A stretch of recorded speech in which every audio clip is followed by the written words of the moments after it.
cradle of one's true, authentic self.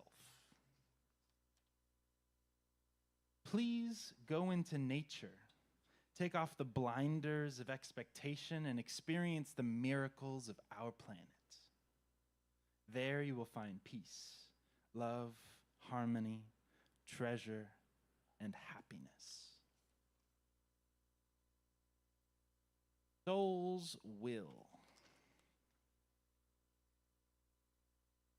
They try to keep us poor, grinding, and ignorant. This is how we were shown to live by the boring, lifeless adults that came before us. You are not here to work because that is a road to survival, not a road to living. Work can become your life, the times that we truly live built around it. Even you don't have the time to stop thinking about work.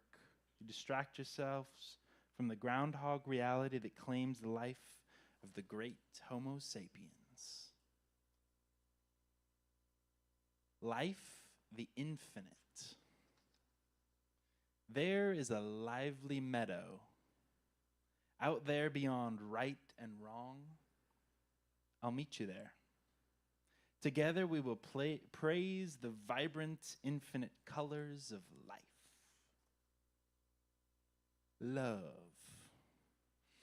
Our minds are a symphony of lights that we cannot see, whereas our hearts beat continuously throughout our lives. We have the same heart, but different minds. We are one with the whole, and we are uniquely ourselves. The combination of these in one person is the genius of our Creator. The connection between our hearts and our minds is the genius of ourselves. If our hearts beat as one and our minds thought as one, that would be the genius of a harmonious community. Art for art's sake.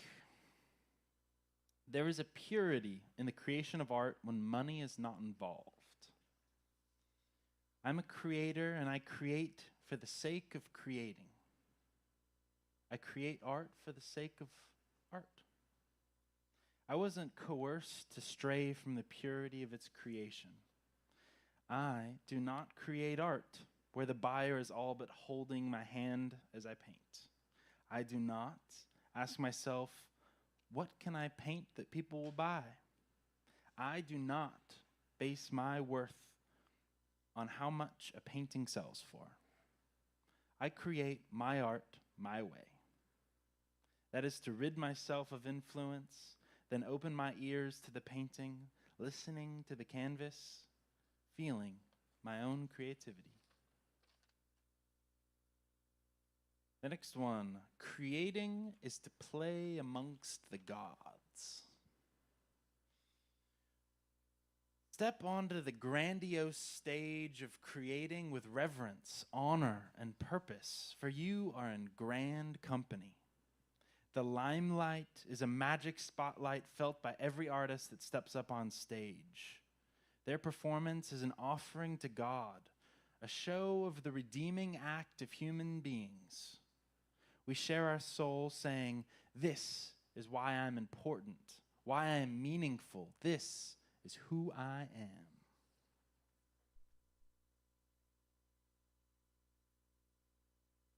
Outside society. When I've seen people smile with glee, it is when they break free from the norm, when they chose to skip instead of trudge. When they excuse themselves from a conversation to admire the singing of birds. And when the silence was broken with a fart. If you subscribe to the normal and decide what you're going to do for the rest of your life, you will become it, and that will be your punishment. But if you remain open, free, in a state of becoming, you will never become anything for certain, and that will be your reward.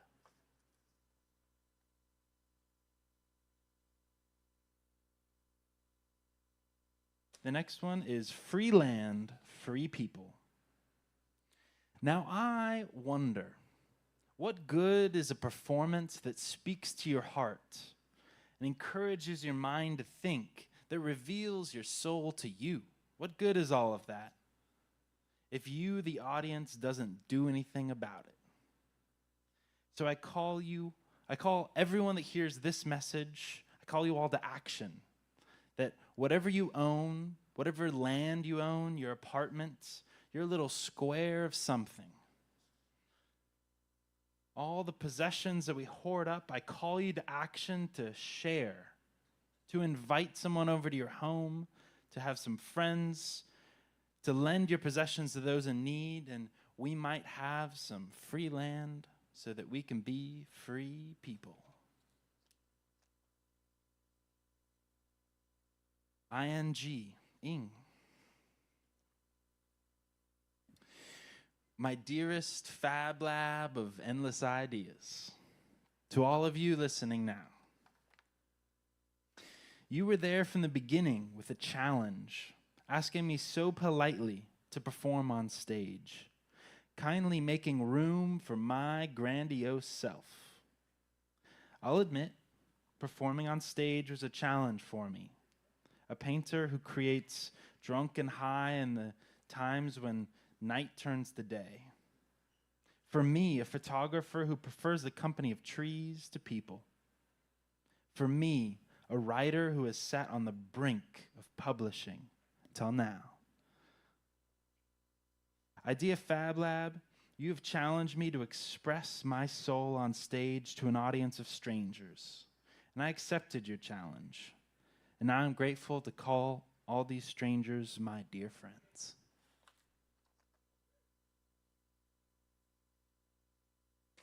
A new world. In my new world, we would celebrate the gifts of each animal, creating a Dr. Dolittle sanctuary where the giraffes replace the tree trimmers, the anteaters replace pest control, ravens replace the mailman, dung beetles would fertilize the plants, and we would ride ostriches. There could be a sense of peace in the new world, that you've gotten where you need to go. No need to rush or race. No more looking for somewhere better. You will have found your home, your community. You will know in your heart where you belong. Welcome home.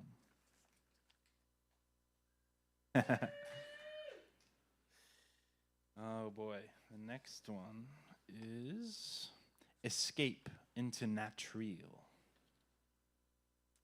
From now on, there will be more robots forgetting their humanity, feeling nothing, and thinking about everything while not thinking for themselves. History and memory are right now being erased. Our dreams ended before we could begin to dream. If we don't reclaim our humanity and nature, then sci-fi tells me that our minds will be unplugged from our bodies and plugged into a circuit board before we were even born. The hour is later than you think. Wake up! We need you!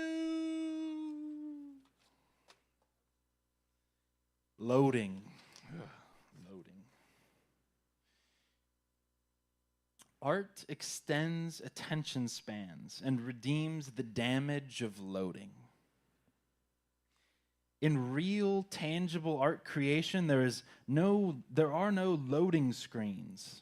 There are no waiting for forces outside of yourself. The intimate experience of creation in the present moment clears your mind of the past and the future, allowing one to center themselves. From this place of grounding, we can all find patience. Ooh. We're in deep here. This one's the rat race. Dun, dun, dun. Have you ever seen a guy who's got a haircut? The haircut makes him look like he gets up every day at 5 a.m.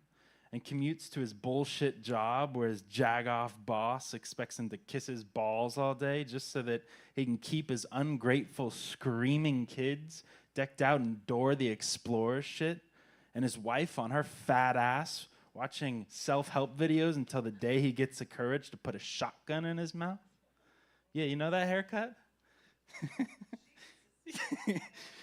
Please, please, please, please correct me if I'm wrong, but isn't normal getting dressed in the clothes that you bought for work, driving through traffic in a car that you're still paying for in order to get a job you need to pay for the clothes and the car and the fat, helpless wife and the screaming, ungrateful kids and the drinks that help you forget how shitty your life got?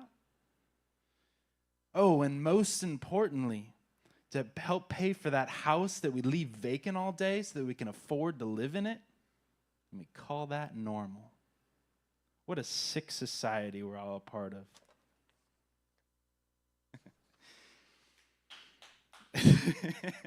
Thank you, AJ. Thank you. I don't know if that's the one to clap for, though. Humans have lived on Earth for thousands of generations with the mindset of supporting future generations. The mindset that we borrow this land from our children. But this mindset has all but eroded when our friends became screens, when our teachers became screens, and when our parents became screens. If you ask me, would you choose to live in a virtual world instead of living on Earth like our ancestors? I'd say, fuck no. Yet with each faltering generation that comes after us, that answer gets closer and closer to fuck yes, please. I've been waiting for an escape from this doings-made hell. Now is the time to choose for yourself before the choice is made for you. Green pill or battery?